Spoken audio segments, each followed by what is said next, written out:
Que el Señor les bendiga, mis queridos hermanos. Hemos llegado ya a este estudio en esta serie que estamos viendo del profeta Jeremías. Hemos llegado ya al cuarto estudio, en donde hemos visto una serie de relatos en donde vemos que hay un pueblo el cual, viendo todo lo que Dios ha hecho, se ha alejado completamente de la mano de Dios. Han olvidado el pacto que Él ha hecho con ellos.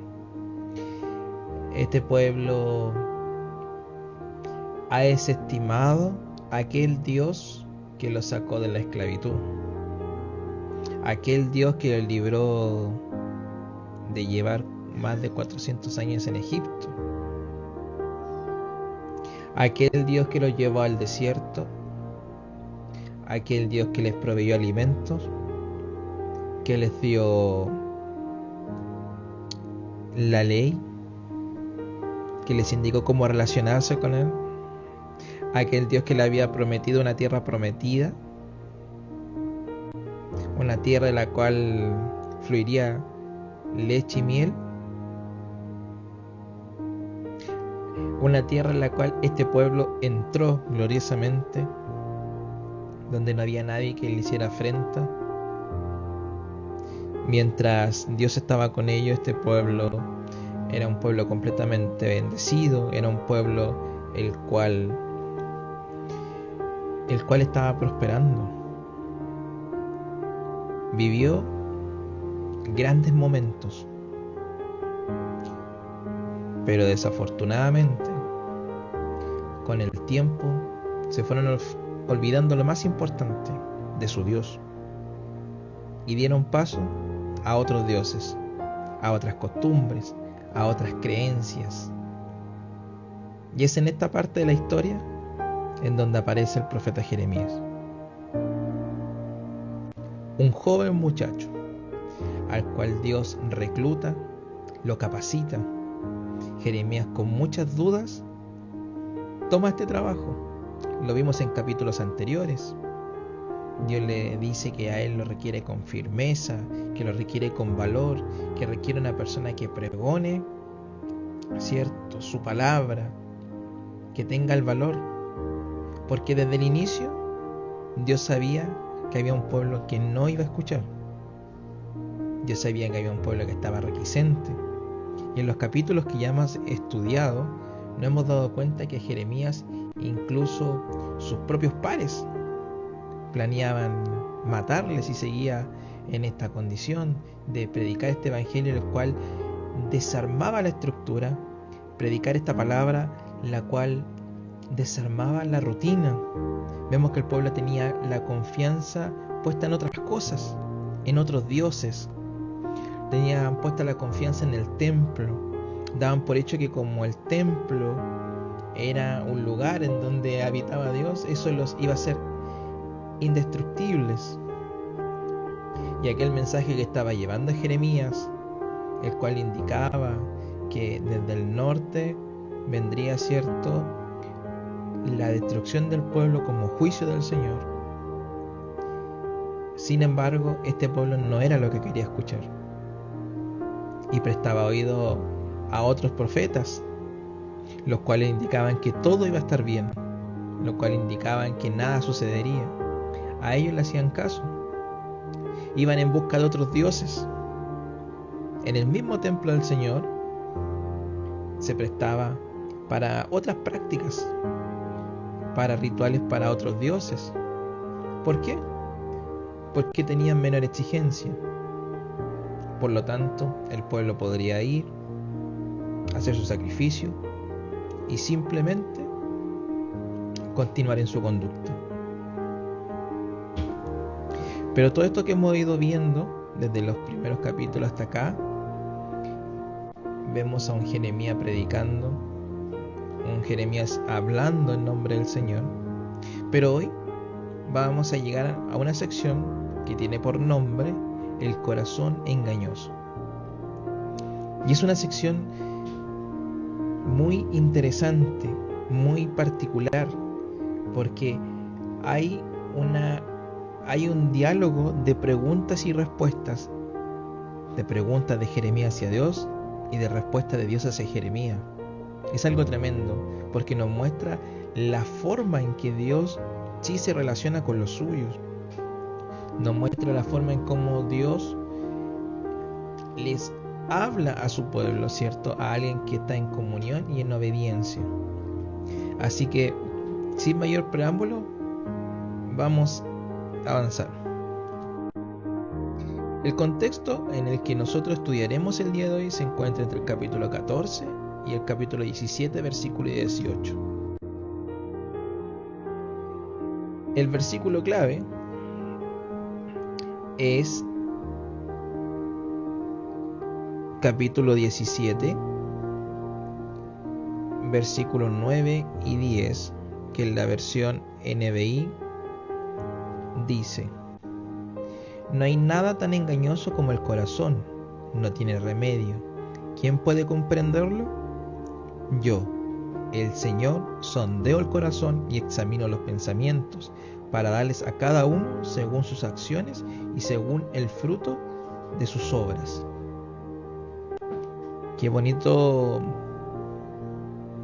pasaje, porque fíjese que lo que hay en nuestro corazón, dicen que el corazón es engañoso, a lo mejor porque hay emociones, porque a lo mejor uno muchas veces se deja guiar por otro tipo de cosas que pueda haber en nuestro corazón. Por eso en la palabra encontramos un énfasis en examinarnos constantemente en nuestros corazones, porque aunque nos pareciera de que porque esté guardado en nuestro interior y nuestro entorno, la persona más cercana que podamos tener, no conoce lo que hay en nuestra vida, la respuesta del Señor que dice: yo, el Señor, sondeo el corazón y examino los pensamientos. Por mucho que arreglemos cosas, por mucho que guardemos cosas en este cofre de una forma ilustrativa, Dios, aún en aquellos lugares recónditos de nuestro cuerpo, el Señor sabe lo que hay. Es por eso que encontramos en el Nuevo Testamento bienaventuranzas, y por eso vemos un énfasis de estar constantemente limpiando el corazón, porque el Señor sabe lo que hay.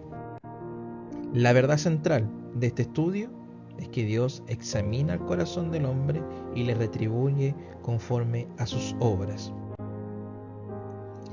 Dice así la palabra del Señor. Comenzamos en Jeremías 14, versículo del 1 al 4. Esta es la palabra del Señor que vino a Jeremías con motivo de la sequía. Fíjese que en esta parte nos da un indicio en qué contexto y en qué parte de la historia nos debemos colocar. Recordemos que Jeremías son una serie de predicaciones, una serie de sermones, ¿cierto?, que están escritos, pero no están en un orden cronológico, están en un orden temático. Entonces, esta parte nos indica de que esta sección incluso fue escrita anterior a los capítulos que ya hemos estudiado. ¿Por qué? Porque fíjese que recordando en el capítulo 3, cuando vemos, resulta que en el versículo 3 nos dice: por eso se demoraron las lluvias y no llegaron los aguaceros de primavera. Tienes el descaro de una prostituta, no alcances la vergüenza. Aquí, ya en el capítulo 3 nos está hablando, ¿cierto?, de una sequía. Y vemos que aquí Dios estaba cuestionando, ¿cierto?, el actuar del pueblo. Vemos que está indicando que hay un pueblo infiel. Entonces, por lo tanto, ya suponemos que esta sección y este estudio que estamos viendo el día de hoy incluso pudo ser anterior a lo que ya hemos estudiado.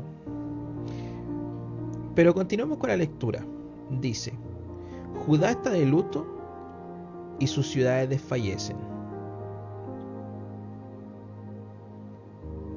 Hay lamentos en el país y sube el clamor de Jerusalén. Los nobles mandan por agua a sus siervos y estos van a las cisternas, pero no la encuentran. Decepcionados y confundidos, vuelven con sus cántaros vacíos y con la cabeza cubierta. Aquí vemos que el pueblo está pasando una situación compleja, está pasando un momento de crisis, está pasando un momento en el cual se ve claramente las evidencias de que el juicio del Señor está por venir, que lo que han hablado los profetas, y en este caso también Jeremías, está pronto a cumplirse, porque Dios no es mentiroso para no cumplir su palabra. Pero sin embargo, el pueblo, viendo estos momentos de crisis, aún todavía no reacciona. Versículos del 5 al 7 dice: aún las siervas en el campo abandonan a sus crías por falta de pastos, parados sobre las lomas desoladas y con los ojos desfallecientes. Los asnos salvajes olfatean el viento como chacales, porque ya no tienen hierba. Aunque nuestras iniquidades nos acusan, actúa en razón de tu nombre, oh Señor. Muchas son nuestras infidelidades, contra ti hemos pecado.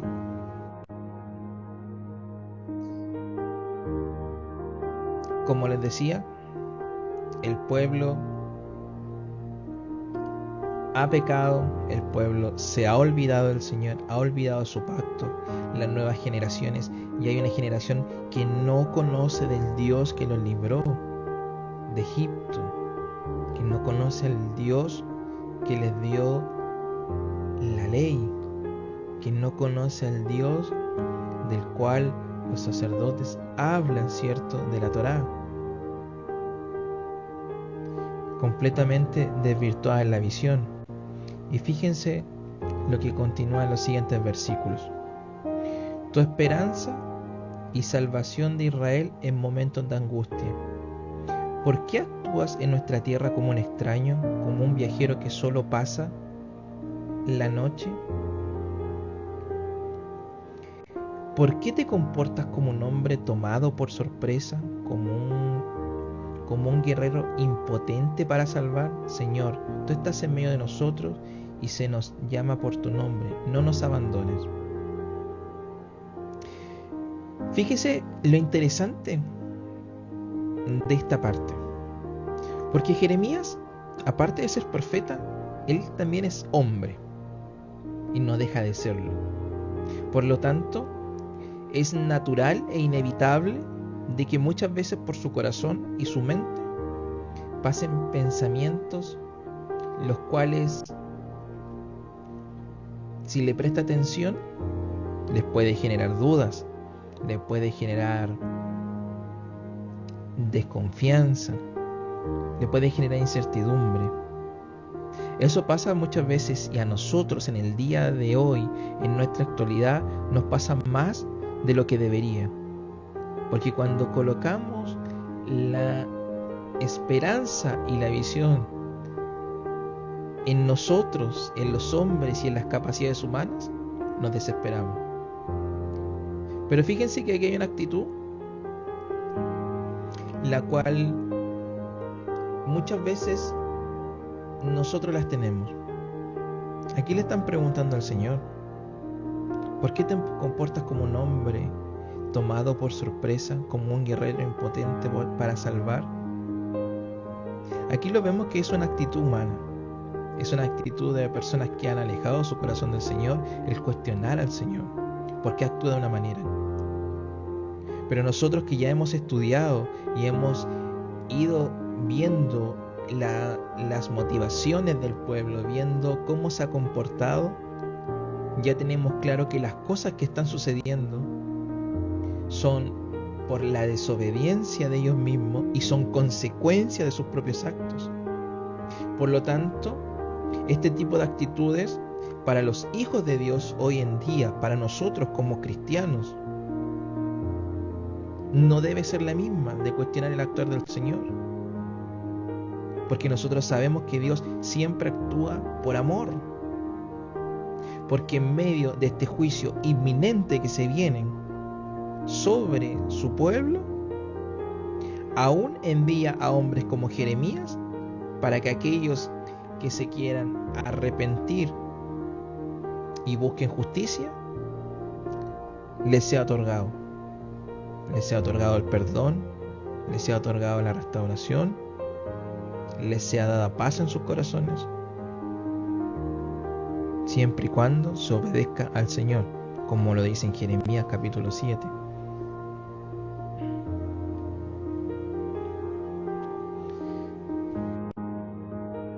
Fíjense la respuesta del Señor a las preguntas que quedó hecha. Dice, versículo 11 y 12: Entonces el Señor me dijo: no ruegues por el bienestar de este pueblo. Aunque ayunen, no escucharé sus clamores. Aunque me ofrezcan holocaustos y ofrendas de cereal, no los aceptaré. En verdad, voy a exterminarlos con la espada, el hambre y la plaga. Es tercera vez, desde el capítulo 1 al capítulo 14, en donde encontramos esta expresión: no ruegues por el bienestar de tu pueblo. En el capítulo 7 y en los capítulos anteriores escuchamos cuando Dios dice a Jeremías: no ores por este pueblo, porque no te voy a escuchar. ¿Por qué? Porque podríamos ver que quizás aquí hay un Dios lleno de ira, lleno de enojo, pero no es así. Porque resulta que la relación que Dios tiene con las personas, fíjese que cuando un hijo de Dios, nosotros hoy en día que hemos aceptado al Señor Jesucristo como nuestro Señor y Salvador, la actitud de nuestro corazón cada vez que pecamos debería ser el arrepentimiento. Y si estamos luchando con un pecado, debería ser pedirle a Dios que nos ayude a cambiar para no seguir pecando en esa área. Y Dios escucha, intercede y obra. Pero sin embargo, este pueblo, como lo hemos visto anteriormente, este era un pueblo rebelde que no quiere cambiar.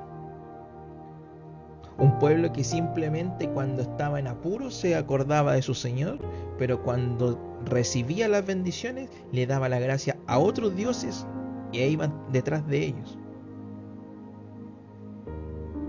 Y es por eso que Dios le dice a Jeremías: no ruegues por el bienestar de este pueblo, porque aunque ayunen, no escucharé sus clamores. Aunque me ofrezcan holocaustos y ofrendas de cereal, no los aceptaré.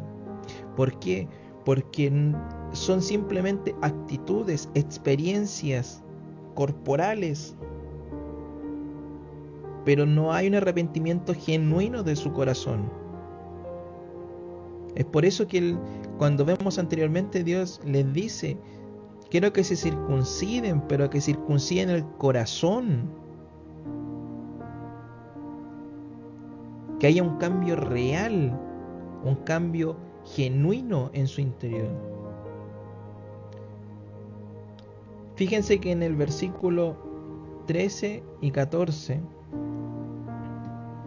dice también, Jeremías quien está hablando: ay, mi Señor y Dios, los profetas le dicen que no se enfrentarán con la espada ni pasarán hambre, sino que tú concederás una paz duradera en este lugar. El Señor me contestó: esos profetas están profetizando mentiras en mi nombre. Yo no los he enviado, ni he dado ninguna orden, ni siquiera les he hablado. Lo que están profetizando son visiones engañosas, adivinaciones vanas y delirio de su propia imaginación. ¿Por qué ver estos versículos? Porque resulta que mientras Jeremías estaba entregando un mensaje de parte del Señor, el cual indica que vendría un juicio, porque como lo vemos en el versículo 12, le dice: en verdad voy a exterminarlos con la espada, el hambre y la plaga. Habían falsos profetas hablando en el nombre del Señor de que todo estaría bien, de que la espada nunca llegaría, de que el hambre no llegaría y que las plagas no llegarían. Sin embargo, Nosotros ya conocemos la historia cómo termina, pero es interesante analizarla en detalle para saber cómo Dios estaba obrando y cómo el pueblo respondía a lo que Dios estaba diciendo, en un acto completamente de rebeldía, soberbia y rechazando el mensaje del Señor, su Dios. Recordemos eso, que estamos hablando no a gente desconocida, no estamos aquí hablando de un mensaje de evangelización de estos tiempos, estamos hablando de personas que habían experimentado y vivido bajo la protección de Dios, una nación elegida para ser de ejemplo para otros y llegar con un mensaje hacia todas las naciones. Una posición privilegiada por sobre todo, una nación que estaba llamada a ser una nación santa, completamente desvió su mirada. Y fíjense lo que dice en el versículo 19. ¿Has rechazado por completo a Judá? ¿Detestas a Sión? ¿Por qué nos has herido de tal modo que ya no tenemos remedio? Esperábamos tiempos de paz, pero nada bueno recibimos. Esperábamos tiempos de salud, pero solo nos llegó el terror. Aquí Jeremías ya está dando una visión clara de preocupación, y es donde entran estas preguntas que les hace al Señor. Pero esta sección tiene esto que es muy interesante, que Jeremías pregunta y Dios responde. Y fíjese que para que Dios pueda actuar, la respuesta viene en los en los versículos siguientes, que dice así: para que Dios pueda obrar debemos reconocer tres cosas. Primero, nuestro pecado. Versículo 20 del mismo capítulo: reconocemos, Señor, nuestra maldad y la iniquidad de nuestros antepasados. Hemos pecado contra ti. El primer paso de una persona o de un cristiano que busca restauración es reconocer nuestro pecado, reconocer que hemos fallado, reconocer que nuestras actitudes no son las correctas, reconocer que a lo mejor los pensamientos de nuestro corazón no son los indicados, reconocer que en nosotros ha habido un problema y nos hemos alejado de Dios. Es el primer paso. Segundo, versículo 21, su pacto. En honor a tu nombre no nos desprecies, no deshonres tu trono glorioso, acuérdate de tu pacto con nosotros, no lo quebrantes. El pacto que Dios ha hecho con su pueblo,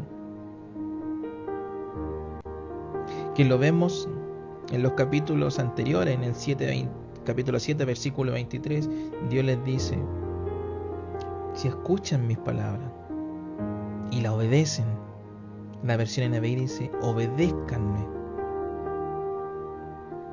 Si hacen eso, yo seré su Dios y ustedes serán mi pueblo. Y ese es el pacto del Señor.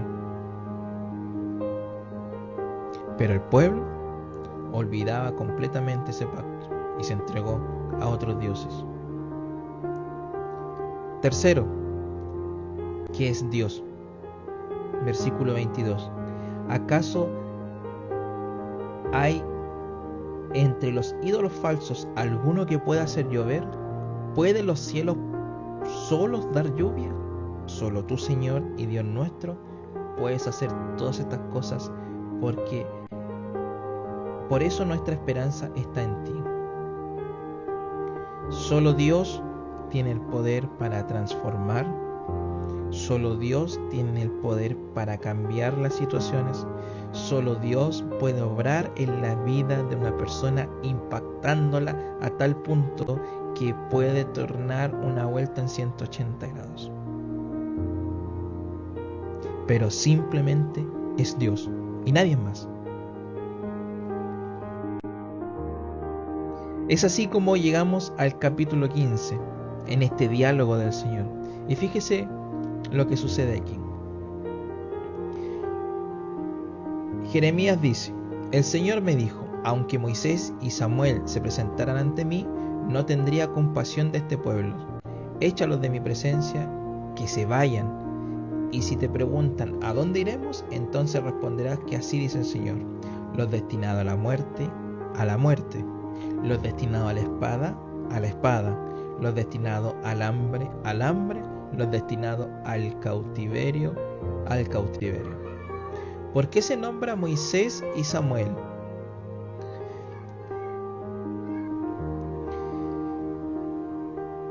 Se nombra a Moisés porque cuando el Señor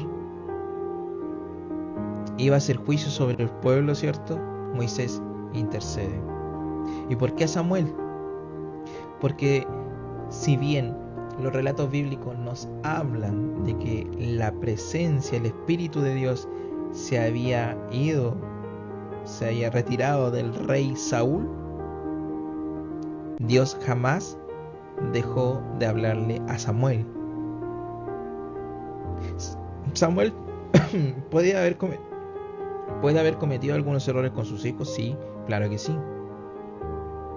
Pero en cuanto a la administración de la presencia del Señor y de la voz del Señor, fue un hombre certero, intachable, impecable. Pero resulta que el juicio de Dios que estaba sobre ya esta nación ya estaba sentenciado, era algo que iba a suceder, era algo inminente y nada lo iba a detener. Y es por eso que se nombran, y que aun Moisés y Samuel se presentaran ante mí, no tendría compasión de este pueblo. Ya cada uno sabe lo que va a suceder. Y fíjense que en el versículo 3 Dios sigue reforzando lo que está diciendo y dice que la espada para matar, dice que enviará contra el pueblo 4 clases de calamidades.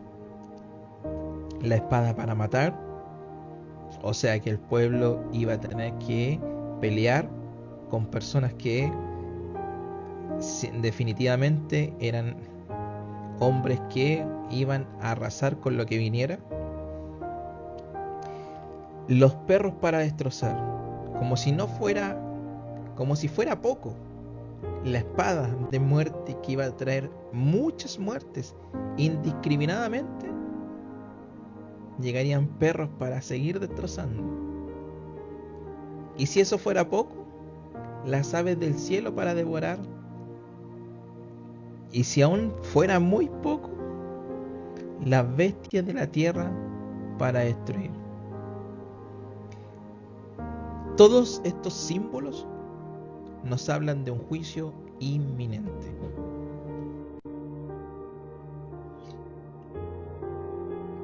Versículo 5 del mismo capítulo. ¿Quién tendrá compasión de ti, Jerusalén? ¿Quién llorará por ti? ¿Quién se detendrá a preguntar por tu bienestar? Tú me has rechazado, te has vuelto atrás, afirma el Señor. Extenderé mi mano contra ti y te destruiré. Estoy cansado de tenerte compasión. Fíjense en la pregunta del versículo 5. ¿Quién tendrá compasión de ti, Jerusalén? ¿Quién llorará por ti? ¿Quién se detendrá a preguntar por tu bienestar? ¿No encuentra un símil con lo que muchas veces sucede? Aquí nos deja claramente que las relaciones que tiene este pueblo con otras naciones a través de la adoración a estos dioses que no son dioses, a estas experiencias a las que el pueblo se ha abierto, que es completamente lejano a lo que dice Dios y lo que quería Dios de este pueblo.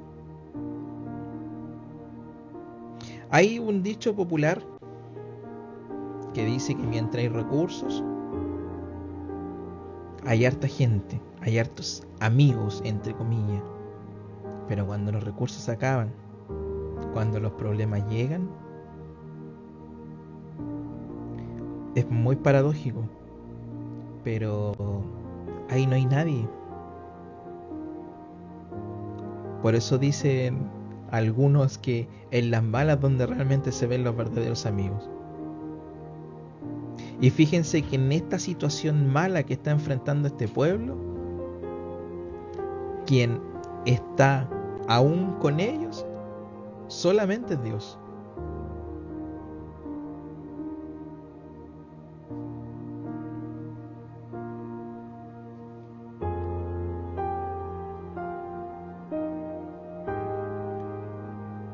Hay un juicio que aquí al final del versículo 6 dice: extenderé mi mano contra ti, te destruiré, estoy cansado de tenerte compasión. Fíjense que es tanto que en el versículo 8 de ese capítulo dice: haré que sus viudas sean más numerosas que la arena de los mares, en pleno día enviaré destrucción contra la madre de los jóvenes. De repente haré que caigan sobre ellas las angustias y pavor.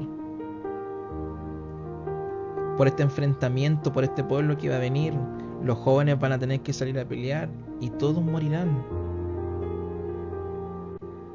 Parafraseando ahí, incluso dice en el versículo 9 también, dice: la madre que tiene 7 hijos se desmayará al ver tal desgracia, se quedará sin aliento. Es tremendo. Y aún así hay un pueblo que no quiere cambiar su actitud. Y aquí ya vemos un lamento de Jeremías. Fíjense que en el versículo 10 dice: ay de mí, madre mía, que me diste a la luz, como hombre de contiendas y disputas contra toda la nación. No he presentado ni me han prestado, pero todos me maldicen. Aquí Jeremías se está refiriendo a su trabajo que él está realizando y a lo que él está recibiendo de vuelta. Recordemos que los suyos, aquellos sacerdotes que vienen en Anatot, ya lo habían amenazado de muerte. Los suyos, sus cercanos, a lo mejor hay amigos, si es que se pueden llamar amigos. Y son precios que tienen que pagar a las personas que pregonan y predican un mensaje del Señor. Pero fíjense que en el versículo 11 el Señor lo que le dice a Jeremías, le dice: ciertamente te libraré para bien, haré que el enemigo te suplique en tiempos de calamidad y de angustia. Versículo 12: ¿puede el hombre romper el hierro del norte o el bronce?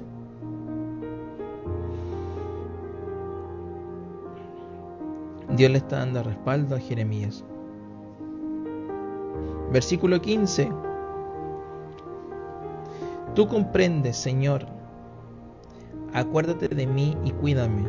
Toma venganza de los que me persiguen. Tú eres lento para la ira, no permitas que sea yo arrebatado. Sabes que por ti sufro injurias. ¿Saben que el trabajo del profeta y de un ministro del Señor no es fácil? Y es por ese motivo por el cual vemos que en las historias bíblicas, cuando había un hombre llamado a ser profeta del Señor, la primera actitud que tenían era justamente a rechazar este llamado. No solamente porque vemos que todos ponen como antecedente que a sus ojos ellos no cuentan con las capacidades. Habían personas que no eran habilidosos con las palabras, otros que a lo mejor no tenían la fuerza física para hacerlo, y así, un sinfín. Pero Dios mira el corazón. Pero es uno de los puntos también muy importante por lo cual las personas rechazaban inicialmente el ser profeta de Dios, era por el precio que había que pagar. No era un trabajo sencillo. Había que armarse de valor. Y es lo que Dios le dice a Jeremías en el capítulo 1. Que Él lo necesita que sea un pilar, que sea una persona que llame el pecado por su nombre. Y eso implica de que va a recibir rechazo, que hay personas que no quieren escuchar y que además lo van a perseguir, lo van a cuestionar, lo van a querer matar, lo van a injuriar, encarcelar. Pero estos hombres de Dios, por el amor a la obra, siguen adelante. Y esos son el precio que hoy en día siguen pagando verdaderos ministros del Señor que aman la obra a tal punto que es su motor, y ese es el avance, su amor por el Señor. Los profetas vemos claramente cuál era su forma de ser, sus actitudes, que es muy distinto a lo que sucede hoy en nuestros tiempos, donde algunos se hacen llamar profetas, pero sin embargo no llevan a cabo el servicio y el trabajo de un verdadero profeta. Por eso nosotros debemos pesar los espíritus, por eso nosotros debemos tener el discernimiento, por eso es tan importante el estudiar la palabra, el comprender, estar en una relación con el Señor, para poder ir sabiendo realmente si nos encontramos y vemos a personas que realmente son enviadas por el Señor y a otros que no lo son y que simplemente están lucrando con el Evangelio. Versículo 16. Al encontrarme con tus palabras yo las devoraba. Ellas eran mi gozo y la alegría de mi corazón, porque yo llevo tu nombre, Señor Dios de los ejércitos. Es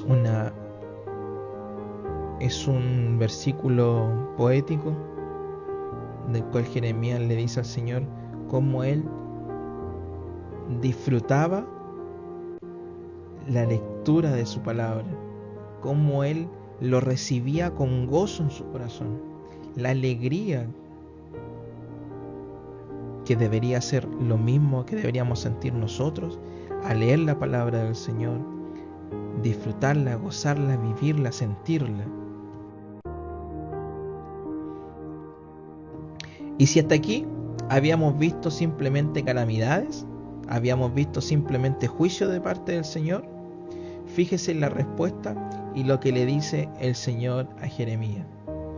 Por eso, así dice el Señor, si te arrepientes, yo te restauraré y podrás servirme. Si evitas hablar en vano y dices palabras valiosas, tú serás mi portavoz. Que ellos se vuelvan hacia ti, pero tú no te vuelvas hacia ellos. Haré que seas para este pueblo como invencible muro de bronce.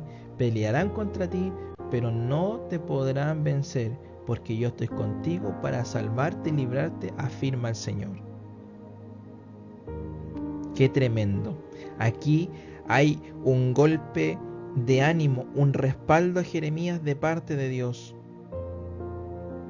Pero vemos claramente el paso a paso que indica el Señor para que Él pueda manifestarse, para que Él pueda obrar, para que Él se pueda revelar a las personas y a su pueblo. Primero, si te arrepientes.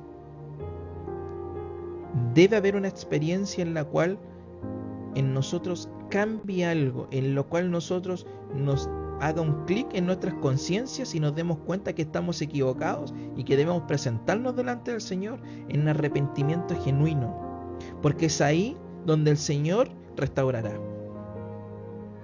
Cuando hay arrepentimiento, hay restauración.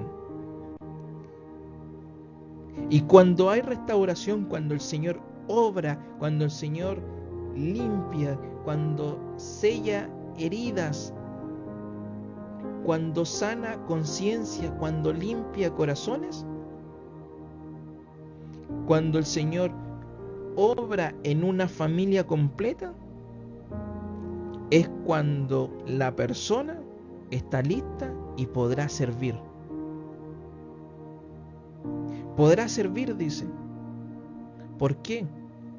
Porque luego de eso, si evitamos hablar en vano, y bueno, el versículo dice, y dices palabras valiosas, tú serás mi portavoz.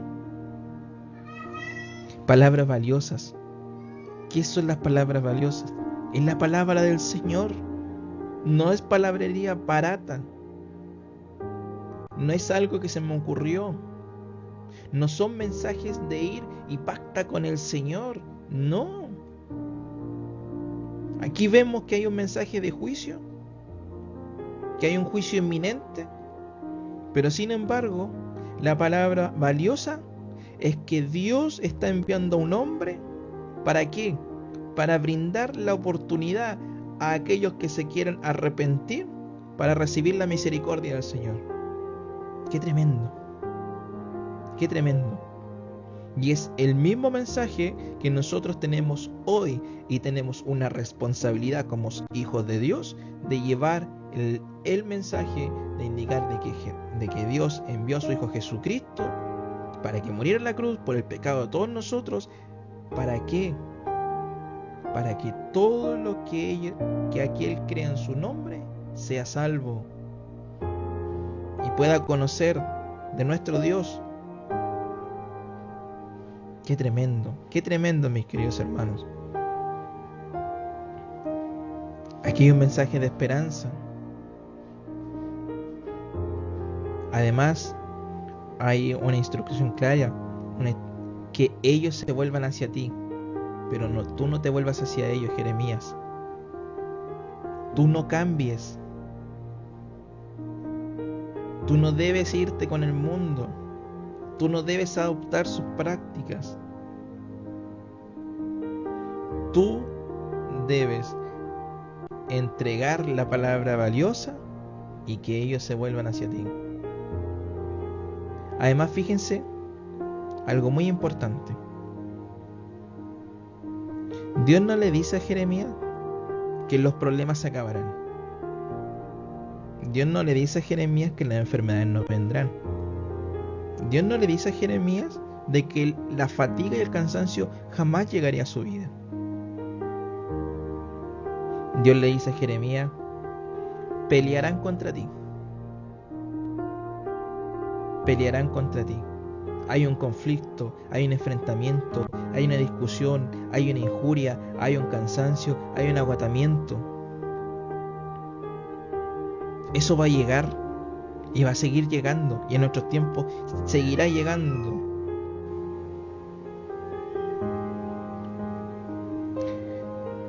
Lo que dice la palabra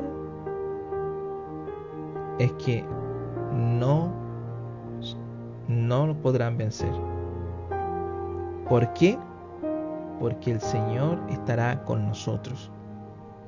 En este caso, el mensaje le decía: porque yo estoy contigo, Jeremías, para salvarte y para librarte, afirma el Señor.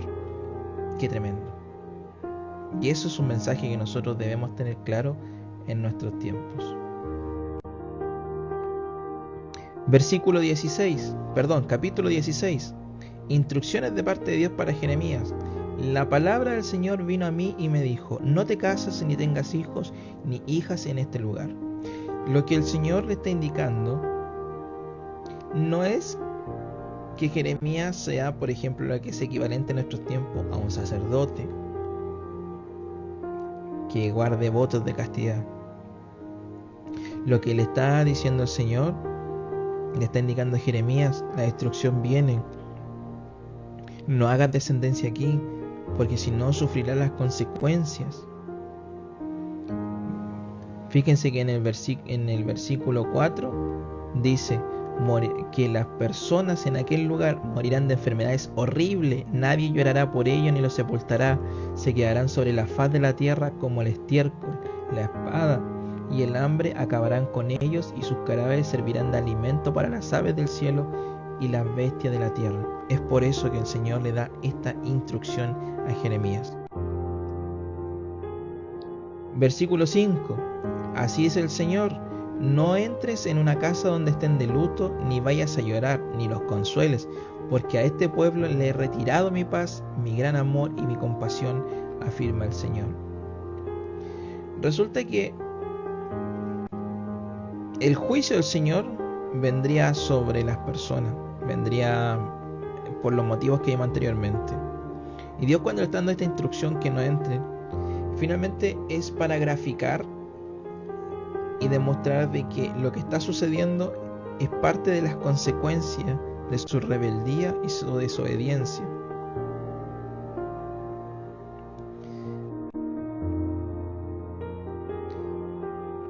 Versículo 8. No entres en una casa donde haya una celebración, ni te sientes con ellos a comer y a beber. Aquí vemos un contraste, porque mientras unos lloran las partidas de sus seres queridos, hay otros que están totalmente insensibles y muy descolgados de la realidad y están en celebraciones y fiestas. Y fíjense que el versículo 9 dice: porque así dice el Señor de los ejércitos, el Dios de Israel, voy a poner fin a este lugar, a toda expresión de alegría y de regocijo, así como el cántico del novio y de la novia. Esto sucederá en sus propios días y ustedes lo verán. Hay algunos que están completamente insensibles, indolentes, que no les importa lo que está sucediendo. Y qué importante es ir comprendiendo los tiempos, porque si nosotros lo llevamos a nuestra realidad, nos damos cuenta que hay muchos hoy que viven de esta manera, una vida completamente desenfrenada, que bien poco importa lo que sucederá en adelante. Así que debemos llevar esta palabra a nuestros días. Y la respuesta del Señor a lo que estaba indicando más arriba dice: cuando anuncies a este pueblo todas estas cosas, ellos te preguntarán: ¿por qué ha decretado el Señor contra nosotros esta calamidad tan grande? ¿Cuál es nuestra iniquidad? ¿Qué pecado hemos cometido contra el Señor nuestro Dios?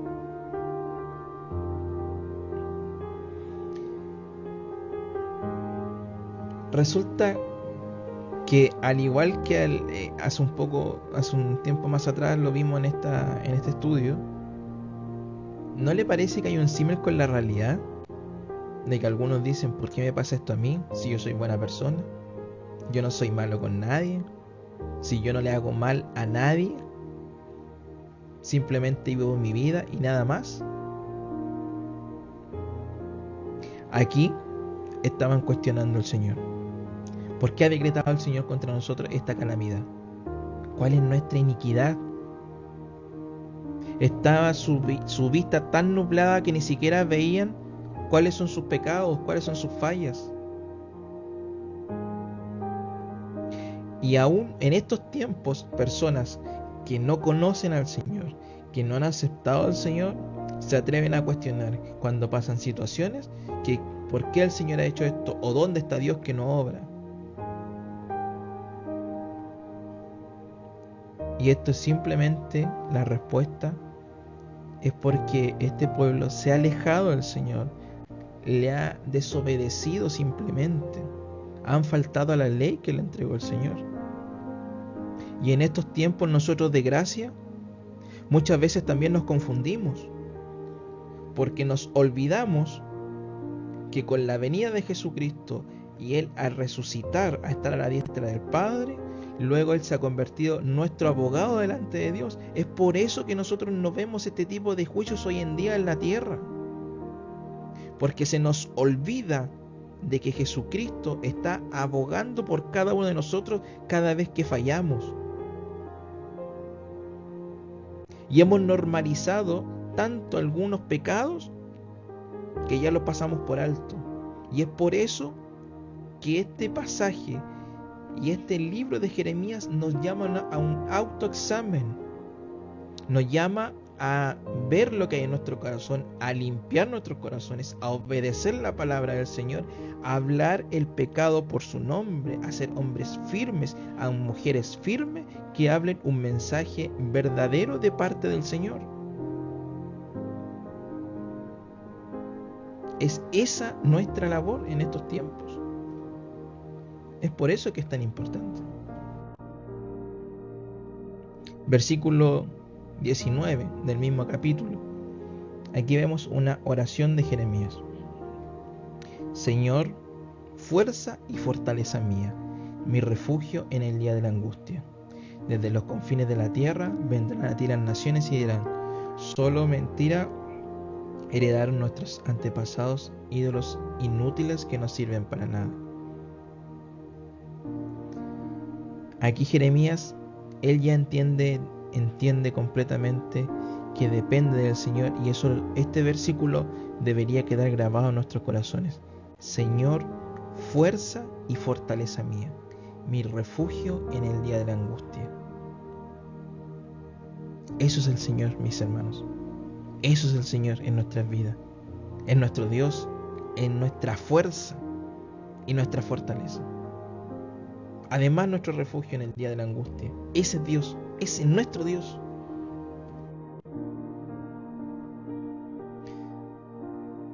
Es así como hemos llegado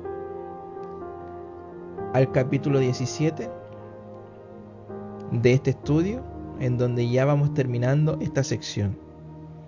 Y dice así, vamos a leer todo el capítulo. El pecado de Judá está escrito con cincel de hierro, grabado está con punta de diamante, sobre la tabla de su corazón y sobre los cuernos de sus altares. Aún sus hijos recuerdan sus altares y las imágenes de Aserá, junto a los árboles frondosos, sobre las altas colinas y sobre mi montaña a campo abierto. Así que entregaré como botín tu riqueza, tus tesoros y tus altares paganos, por todos tus pecados en todo tu territorio. Por tu culpa perderás la herencia que yo te había dado. Te haré esclava de tus enemigos en un país para ti desconocido. Estamos refiriendo a Babilonia.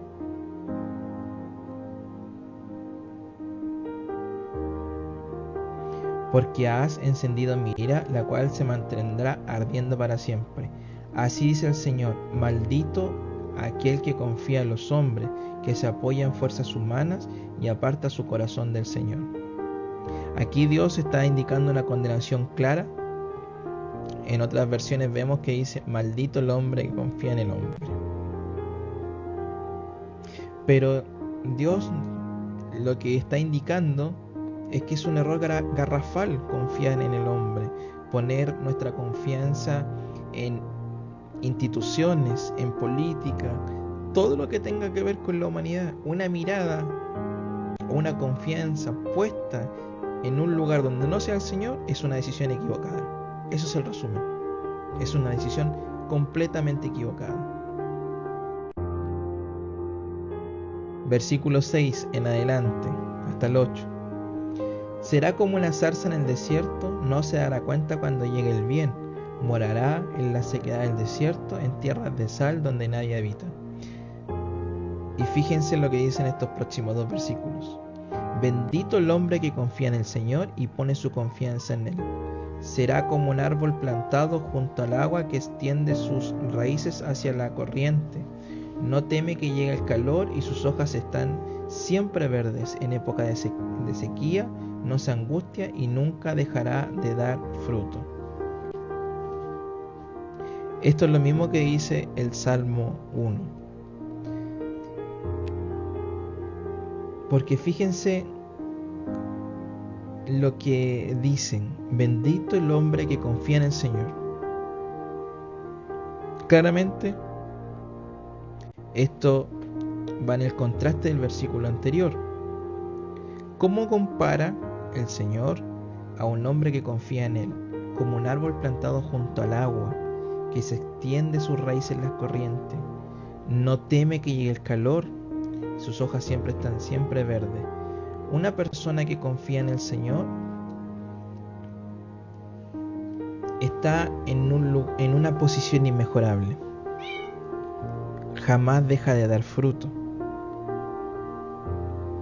Pueden llegar los problemas, pueden llegar las tormentas, pueden llegar las complicaciones, van a llegar las injurias, van a llegar los problemas familiares, van a llegar una y otra situación distinta. Pero una persona que sus raíces están fundamentadas en el Señor, nada lo hará caer, nada le hará daño en su vida para que deje de dar fruto, para que deje de trabajar por el Señor. Pero para que suceda eso, para tener esa firmeza de aquel árbol, su raíz debe estar puesta, en este caso, en nuestro Señor Jesucristo.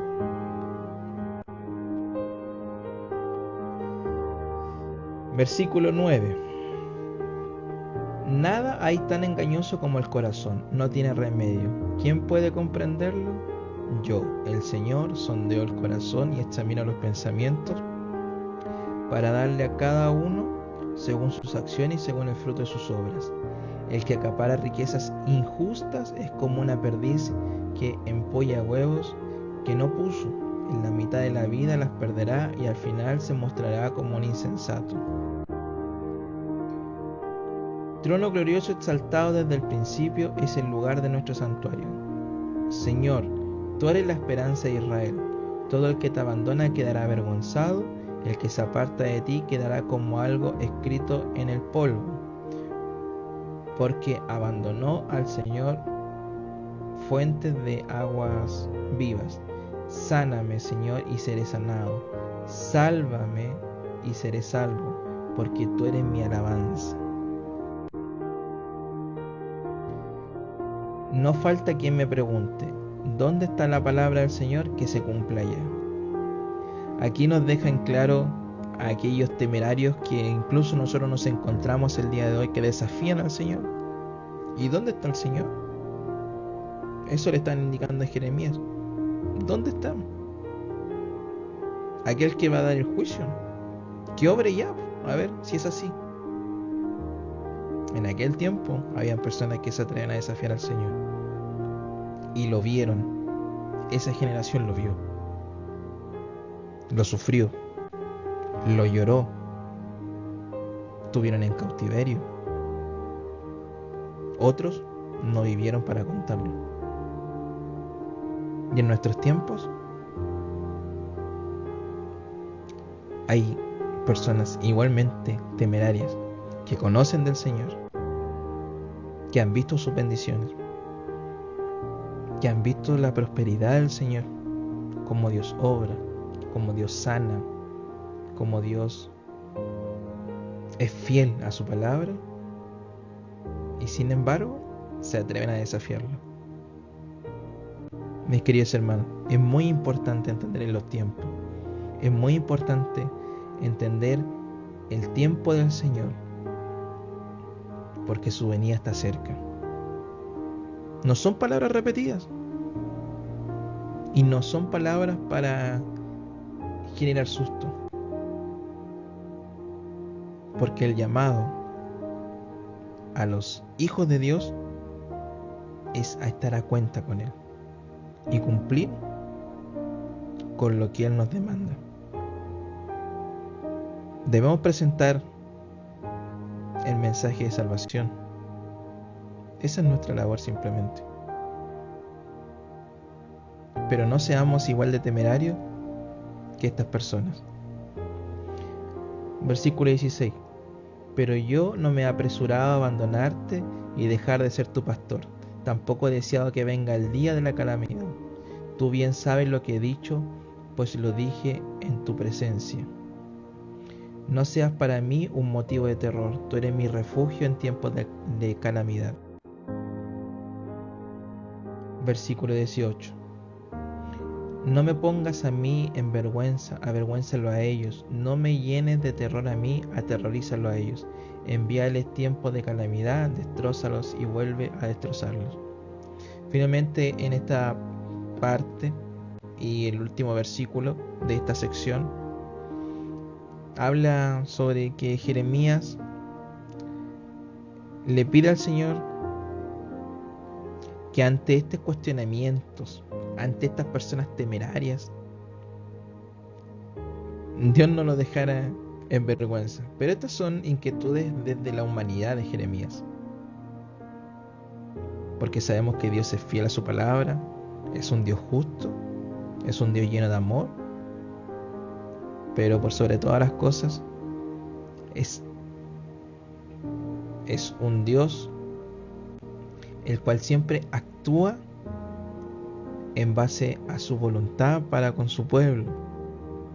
Finalmente, en este mensaje de juicio o condenación, lo que estaba detrás de eso era renovar una generación en busca de un pueblo que le ame y le adore desde el corazón, como lo dicen sus mandamientos.